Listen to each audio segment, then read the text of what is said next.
Welcome to the Kyero.com Spanish Property Podcast, where we interview people who recently purchased a home in Spain. They tell us what worked, what didn't, and what they'd do differently next time. I'm Beth Davison, and today I'm speaking with Catherine, originally from Cork, who's enjoying what she calls the greatest love affair after purchasing her house in Olvera. After seeing her brother get married in Spain, she was inspired to move, and it was a picture in a magazine of all things that began her adventure. She worked with estate agent Olvera Properties to find her dream home in Spain. Check out the show notes at kyero.com/podcast to find links and resources mentioned in this episode. My name is Catherine. I bought a house in Olvera in 2008 through Olvera Properties, who were absolutely wonderful. I really basically had to do nothing. They organised everything for me. Great. So they were super helpful. They were unbelievable, actually, to be quite honest about it. It was quite by chance that I found them, that I came across them. I was in Kyero and saw an advert for them and decided to travel up. Liked the feel of the place and took it from there. I was dealing with a girl called Zoe.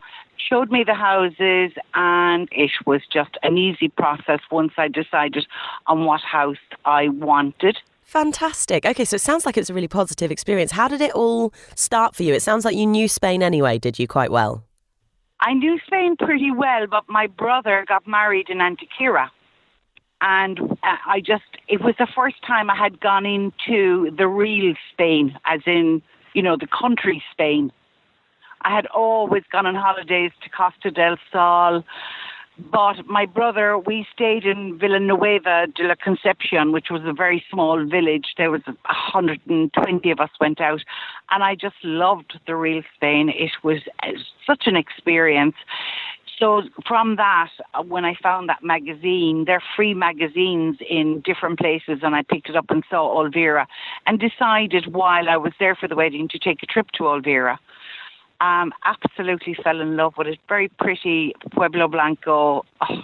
Just couldn't get it out of my head, and then decided to go back on a visit to look at houses. And now houses were at their boom then, unfortunately for me. Right, okay. But at the same time, I fell in love with it, and in 2008 I bought it. Because were you nervous starting off? Did this feel like quite a big venture for you? You know what? I actually wasn't nervous for some reason, but then again, I was 8 years younger. If I was doing it today, I might be slightly nervous. But I was 8 years younger, and I just wanted a place in Spain, but I did not want to be in a commercialised area. And this town, I mean, it's a town of 8,500 people, so I would consider it a town rather than a village. Yeah, absolutely. And so it's 8 years later, and how often do you find yourself over there? What do your visits kind of look like? Actually, I'm just back from there now. I came back last week. I go about 5 times a year to visit, and minimum stay is 7 days. But now that I'm retired, I'm thinking that I'll probably go for 3 months at a time. I'll spend May, June, July, August in Ireland, and then I'll head off the end of August, September, October, November, and then come back for Christmas and then go again. I will spend longer there now. Yeah, that sounds lovely. And is it that kind of simplistic life, the sort of, I'm guessing it's less stressful, right, than Ireland? If you want to de-stress, that's the place to be. They have the most wonderful Via Verde walking. There's lots of things going on.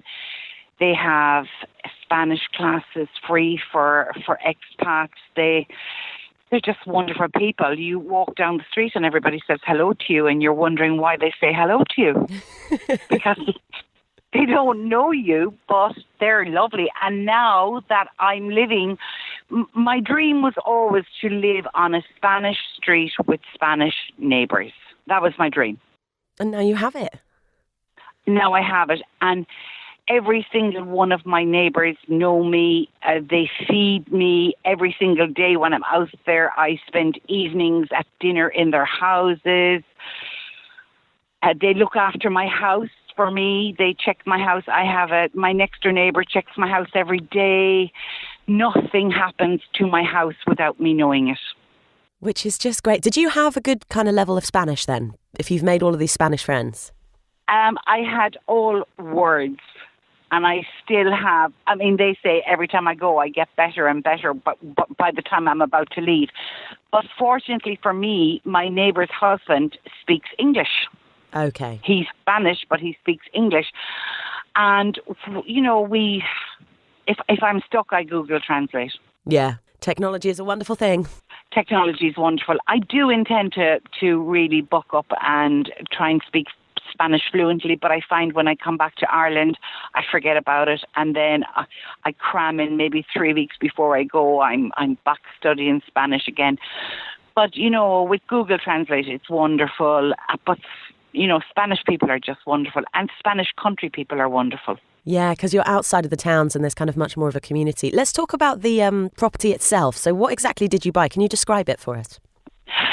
The property I bought is relatively small. It is open plan, sitting room and kitchen. And then on the first floor, there is 2 bedrooms, but 1 bedroom only fits a single bed. And behind that, then there's a toilet and wash and basin. The double bedroom is relatively big and airy, and then you go up the stairs again and you have a laundry and a bathroom and a roof terrace. And I'm overlooking just olive groves, complete olive groves. Great. And was it the first place you saw? How many kind of viewings did you go on after you'd seen this magazine, seen the pictures and driven up there? I didn't know. I looked at a lot of properties. I looked at Pruna and Olvera because they're both relatively close, and these auctioneers cover Pruna as well. But I didn't like Pruna. I thought it was a little bit too small. I liked Olvera from the point of view that there was more of a population and you would be more anonymous. But I was more into the Spanish way rather than the expats way. Right. I think that's what cinched it for me. You know, I mean, my street, I have a bar 5 doors down on the left and I have a bar 6 doors up on the right. Very good. And it's a hunting community, it's a farming community. So, you know, I fit in quite well because I'm a country girl myself at heart. Lovely. That's excellent. And did you say auctioneering was how you got this property? Oh, no. I spent 3 days looking at houses with Zoe, and eventually in the end, I just went with the one that I felt most comfortable in. Olvera is a very hilly town, and I wanted to be on the flat part. So I had a choice of 2 houses, really, on the flat, and the one I picked I'm very happy with. Lovely. And it sounds like there's a guest room then. Do you have people to visit?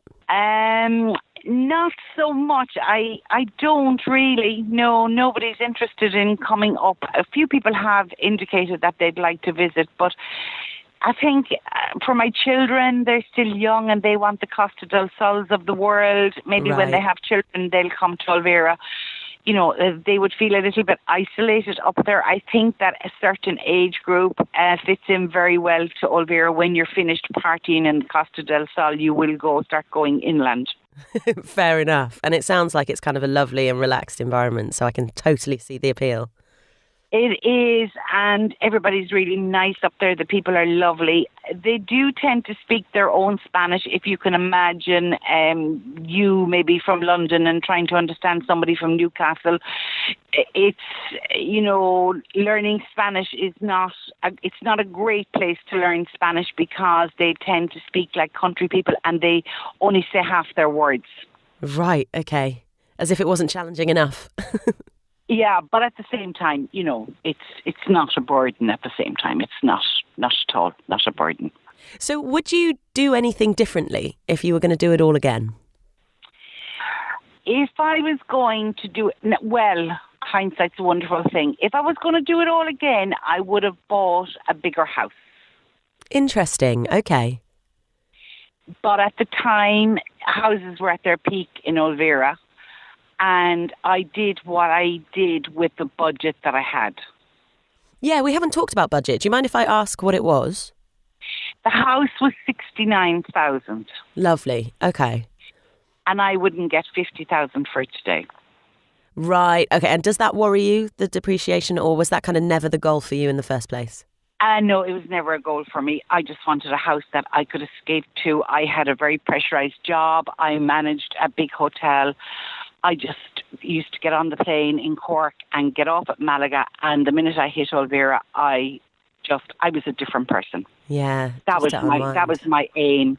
That was my aim, really. The money never, I was out there last week looking at other houses, and I've decided not to bother. I'm 60 years of age now. I'm not going to bother trying to get what I should have gotten maybe in the first place. I'm just going to renovate the house that I have now. Yeah, fantastic. And it sounds like it suits you perfectly. It's not, you don't feel too cramped there. No, I'm not. There's two of us there, and we're not cramped at all. It suits us. But if I was to have, say, two people come, it might not suit. Yeah, fair enough. So for more guests, you'd go bigger. Do you think this will kind of be the first property you buy and you'll now look seriously at others, or are you content to just renovate? No, I'm content now to renovate. I'm going to put about maybe 20,000 into the house I have, and I'm very content. Lovely. Okay, fantastic. And if visitors come out, there's 2 hotels in the town. I checked prices of hotels for my son, his wife, and their baby for 1 week in June, and it's only coming to €500. Oh, wow, lovely. So that's great for them. Prices are not like what they are down the coast. Yeah, fair enough. And, Olvera really is, like, I've always looked at Olvera as being the gateway to Andalusia, because Ronda's only 25 minutes away from me. Seville is only, maybe 50 minutes away, and Kyero is only 50 minutes away. There are so many places, Cordoba, Granada. It is really the gateway to Andalusia. Absolutely. And do you like going to the cities? Have you visited Seville much? Oh, yeah, I do. I love it. Yeah. I love Seville. I think it's great. Yeah, I love it, and I love Antequera. I often thought about maybe a house in Antequera, but I'm quite content being 50 minutes away, and I go in on shopping sprees. I will always go to Antequera and Seville. It is good. Of the process, which part did you find most challenging? I'm trying to think. I think probably most challenging was probably the NIE number, even though Zoe organised it all. But I was I hadn't done that before, going in and trying to sort it out. And luckily she spoke Spanish, so I didn't have a problem. But it was just the finer details. The notary was no problem. The bank was no problem. It was the finer details that I had. And of course, then coming up with, 8%. That was fees, taxes, all different things. And on top of what you're spending. But I'm saying that it was really all very calm. Okay, interesting. And where did you learn things like that? Where did you learn that you'd need an additional 8% to kind of cover everything? Oh, the estate agent made me very aware of it. It was all itemised for me, what I would have to pay. Fantastic. There were no surprises, to be quite honest about it.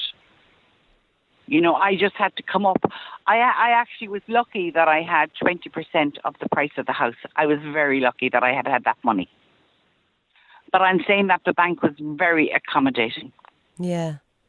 And it sounds like you had kind of a helping hand. Like there was always people to ask. There was always people to talk to. You weren't left on your own at any point.